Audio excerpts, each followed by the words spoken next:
ఇప్పుడు వ్యూహంలో మీరు ఏం చెప్పబోతున్నారు? అంటే కాంటెంపరీగా ఒక కాంటెంపరీ జర్నీని, ఇది ఒక జర్నీ ఆల్రెడీ అవుతున్న జర్నీనే మీరు విజువలైజ్ చేసి చూస్తున్నారు. ఏ సినిమా అయినా సరే, ఇప్పుడు అది సర్కార్ అనుకోండి, శివ అనుకోండి, లేకపోతే ఏదైనా, నాకు ఒక ఇంట్రెస్టింగ్ పాయింట్ ఏమనిపించిందంటే, అన్ఎక్స్పెక్టెడ్గా రాజశేఖర రెడ్డి గారు లాంటి ఒక పెద్ద లీడరు, అంటే మామూలుగా పొలిటికల్ పార్టీస్ ఎప్పుడు నెక్స్ట్ ఎలక్షన్కి ఎలా ప్రిపేర్ అవుదాం, ఏం చేద్దాం, మధ్యలో ఏం పెడదాం, ఇలాంటి ఒక జనరల్ టెంప్లెట్ ఉంటుంది వాళ్ళ ప్లాన్. అన్ఎక్స్పెక్టెడ్గా యాక్సిడెంట్లో ఒక చీఫ్ మినిస్టర్ అంటే రాజశేఖర్ గారు లాంటి ఆయన పోతే, ఆ సడన్గా క్రియేట్ అయిన వ్యాక్యూమ్ని ఎలా అడ్వాంటేజ్ తీసుకోవాలో, ఏం చేయాలని వ్యూహాలు అందరూ పన్నుతారు. అది పొలిటికల్ నేచర్. అది దానిని ఒక పొలిటికల్ థ్రిల్లర్గా రూపొందించి చేయాలన్నది నా బేసిక్ ఐడియా. అది నేను చేసింది దీంట్లో.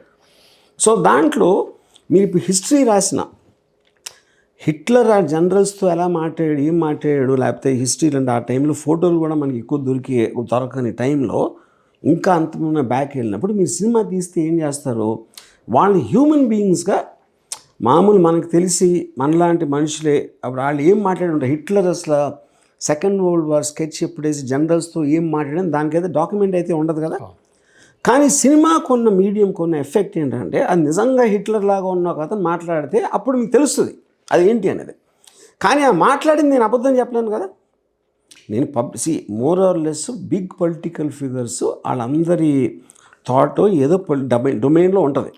అది కొంతమంది దాన్ని అది కాదు తప్పు అనొచ్చు, అది అభిప్రాయం అవుతుంది. మళ్ళీ ఇప్పుడు జగన్ డిక్టేటరా ముండోడా అని ఒకళ్ళు అనొచ్చు, రెండోడు అనవసరంగా టైం వేసి అందుకని ఎవరిని కలవడం. అది మీ పాయింట్ ఆఫ్ వ్యూ. ఏది కరెక్ట్ అనేది ప్రతి మనిషికి ఒక డిఫరెంట్ పర్స్పెక్టివ్ ఉంటుంది. సో అలాగా ఇప్పుడు జరుగుతున్న జగన్ స్టార్ట్ అయినప్పటి నుంచి సిబిఎన్ గారు జైలుకి వెళ్ళిన వరకు నాకు అర్థమైంది,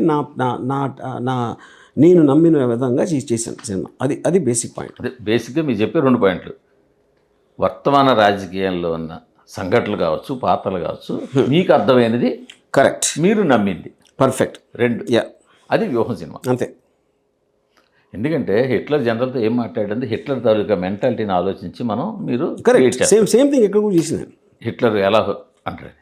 మీరు చిరంజీవి గారు పవన్ ఆలోచించినప్పుడు ఏమో చిరంజీవి గారు పవన్ గోహెడ్ అని అనొచ్చు కదా, అని ఉండొచ్చు కదా, తమ్ముడే కదా, నేను చేయలేకపోయాను నువ్వు చేయరా అని ఉండొచ్చు కదా. లేదు నేను కూడా కోఆపరేట్ చేస్తాను చేయను, అలా ఎందుకు మీ థాట్ అలా రాలేదు? ఏమైనా అయ్యి ఉండొచ్చు, ఇలా అయ్యి ఉంటుంది అని నేను అనుకుంటమే నా పర్స్పెక్టివ్. ఇలా అయ్యి ఉంటుంది అనుకుంటే వాళ్ళ మీద నెగిటివ్ థాట్తో ఉన్నట్టు కదా. నెగిటివ్ థాట్ ఇవి ఉందండి.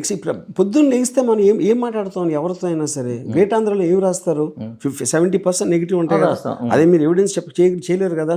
మీ పర్స్పెక్టివ్లో మీరు రాస్తున్నారు, నా పర్స్పెక్టివ్లో నేను చేస్తున్నా అంతే. యా.